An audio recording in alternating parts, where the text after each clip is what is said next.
Hi besties, welcome back to my channel. What if I told you that back in December, Blake Lively sent a press pack to media outlets, including screenshots of text messages that were never submitted to the California Civil Rights Department, CRD?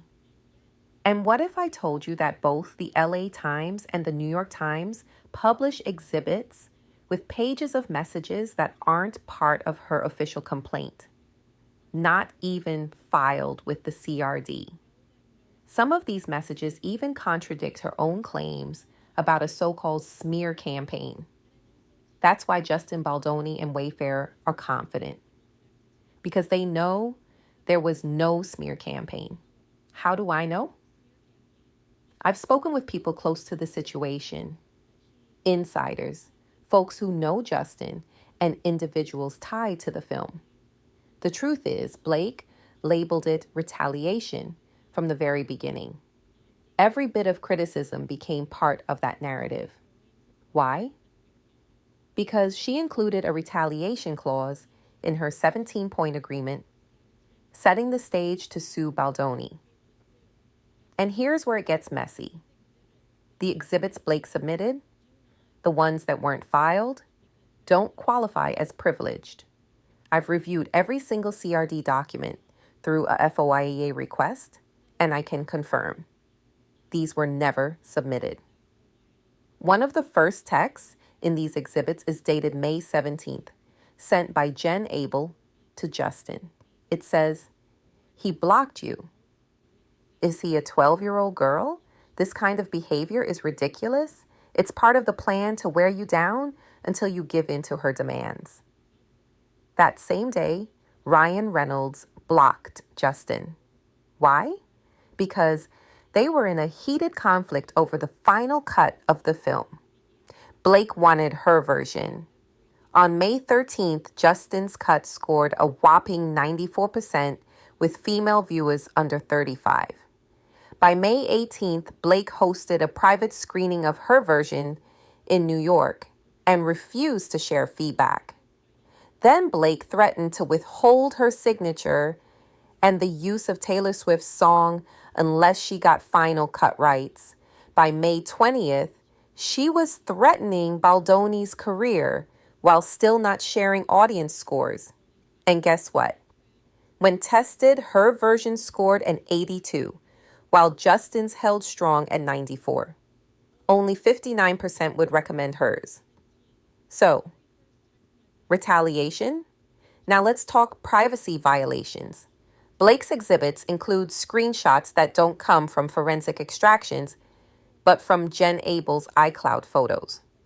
One shows a timestamp that says today at 6:15 a.m., meaning it was a live screenshot.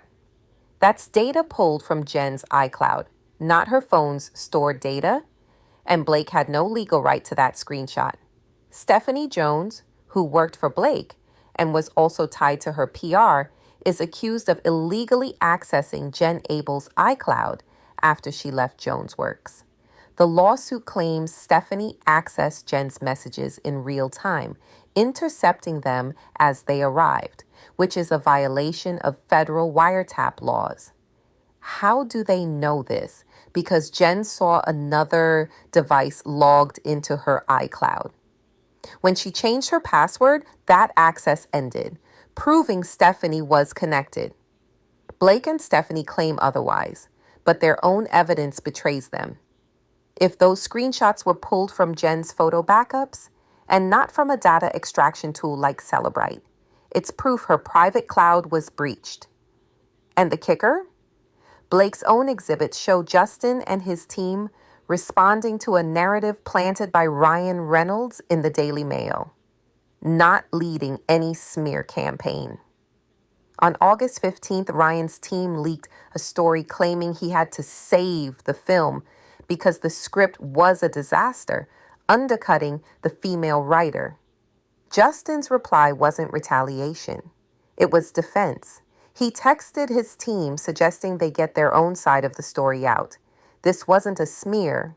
It was damage control. Blake and Ryan started this media war.